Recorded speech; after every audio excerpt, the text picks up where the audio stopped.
Chapter 12 of Beyond the Rocks, a love story by Elinor Glyn. Everyone behaved with immense propriety. They said just what they should have said. There was no gêne at all. And when they went up the stairs together to arrange their hair and their hats for dinner, the elder woman slipped her arm through Theodora's. "I am going to marry your father, my dear," she said, "and I want you to be the first to wish me joy."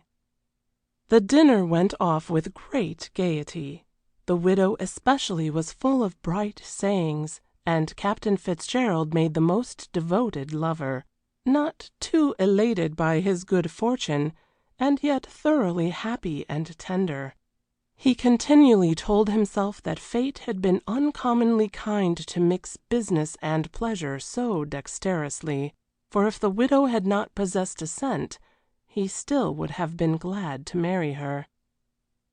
He had been quite honest with her on their drive, explaining his financial situation and his disadvantages, which he said could only be slightly balanced by his devotion and affection, but of those he would lay the whole at her feet.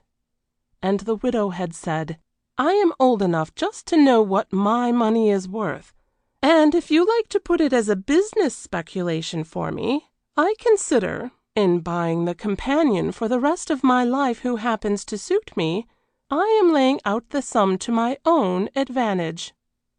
After that there was no more to be said, and he had spent his time making love to her like any Romeo of 20, and both were content. All through dinner a certain strange excitement dominated Theodora. She felt there would be more deep emotion yet to come for her before the day should close. How were they going back to Paris? The moon had risen pure and full. She could see it through the windows. The night was soft and warm, and when the last sips of coffee and liqueurs were finished, it was still only 9 o'clock. On an occasion when no personal excitement was stirring Captain Fitzgerald, he probably would have hesitated about approving of Theodora spending the entire evening alone with Lord Bracondale. She was married, it was true, but to Josiah Brown, and Dominic Fitzgerald knew his world. Tonight, however, neither the widow nor he had outside thoughts beyond themselves. Indeed, Mrs. McBride was so overflowing with joy she had almost a feeling of satisfaction in the knowledge that the others would possibly be happy too, when she thought of them at all. Again she decided the situation for everyone, and again fate laughed. There was no use staying any longer at Versailles, because the park gates were shut, and they could not stroll in the moonlight, but a drive back and a few turns in the Bois with a little supper at Madrid would be a fitting ending to the day. "You must meet us at Madrid at 10:30, she said. "And Dominic," the name came out as if from long habit, "telephone for a table in the Bosquet, numero 3. I like that garçon best. He knows my wants." And so they got into their separate automobiles. "Let us have all the windows down," said Theodora, "to get all the beautiful air. It is such a lovely night." Her heart was beating as it had never beat before. How could she control herself? How keep calm and ordinary during the enchanting drive? Her hands were cold as ice, while flaming roses burned in the white velvet cheeks. And Hector saw it all and understood, and passion surged madly in his veins. For a mile or two there was silence, only the moonlight and the swift rushing through the air, and the wild beating of their hearts. And so they came to the long, dark stretch of wood by St. Cloud, and the devil whispered sophistries, and fate continued to laugh. Then passion was too strong for him. "Darling," he said, and his fine resolutions fled to the winds, while his deep voice was hoarse and broken. "My darling, God, I love you so, beyond all words or sense. Oh, Let us be happy for this one night.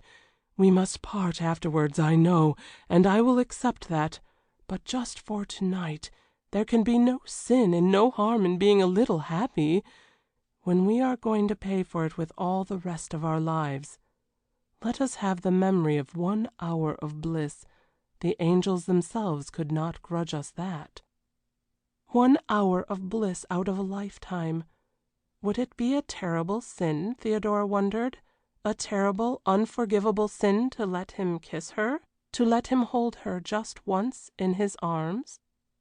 There was no light in the coupe. He had seen to that.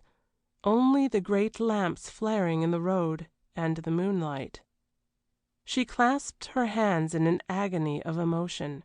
She was but a dove in the net of an experienced fowler, but she did not know or think of that, nor he either. They only knew they loved each other passionately, and this situation was more than they could bear. "Oh, I trust you," she said. "If you tell me it is not a terrible sin, I will believe you. I do not know. I cannot think. But she could speak no more because she was in his arms. The intense, unutterable joy, the maddening, intoxicating bliss of the next hour, to have her there, unresisting, to caress her lips and eyes and hair, to murmur love words, to call her his very own. Nothing in heaven could equal this, and no hell was a price too great to pay. So it seemed to him. It was the supremest moment of his life, and how much more of hers who knew none other, who had never received the kisses of men or thrilled to any touch but his. After a little she drew herself away and shivered. She knew she was wicked now, very, very wicked. But it was again characteristic of her that having made her decision, there was no vacillation about her. The die was cast. For that night they were to be happy, and all the rest of her life should be penitence and atonement. But tonight there was no room for anything but joy. She had never dreamed in her most secret thoughts of moments so gloriously sweet as these, to have a lover, and such a lover. And it was true, it must be true, that they had lived before, and all this passion was not the growth of one short week. It seemed as if it was all her life, all her being. It could mean nothing now but Hector, Hector, Hector. And over again he made her whisper in his ear that she loved him, nor could she ever tire of hearing him say he worshipped her. Oh, they were foolish and tender and wonderful, as lovers always are. He had given his orders beforehand, and the chauffeur was a man of intelligence. They drove in the most beautiful allée when they came to the Bois, and no incident ruffled the exquisite peace and bliss of their time. Suddenly Hector became aware of the fact it was just upon 10:30, and they were almost in sight of Madrid, which would end it all. And a pang of hideous pain shot through him, and he did not speak. In the distance the lights blazed into the night, and the sight of them froze Theodora to ice. It was finished then, their hour of joy. "My darling," he exclaimed passionately, "good-bye, and remember all my life is in your hands, and I will spend it in worship of you and thankfulness for this hour of yourself you have given to me. I am yours to do with as you will unto death do us part." "And I," said Theodora, "will never love another man, and if we have sinned together. And now, oh Hector, we must face our fates." Her voice tore his very heartstrings in its unutterable pathos. And in that last passionate kiss it seemed as if they exchanged their very souls.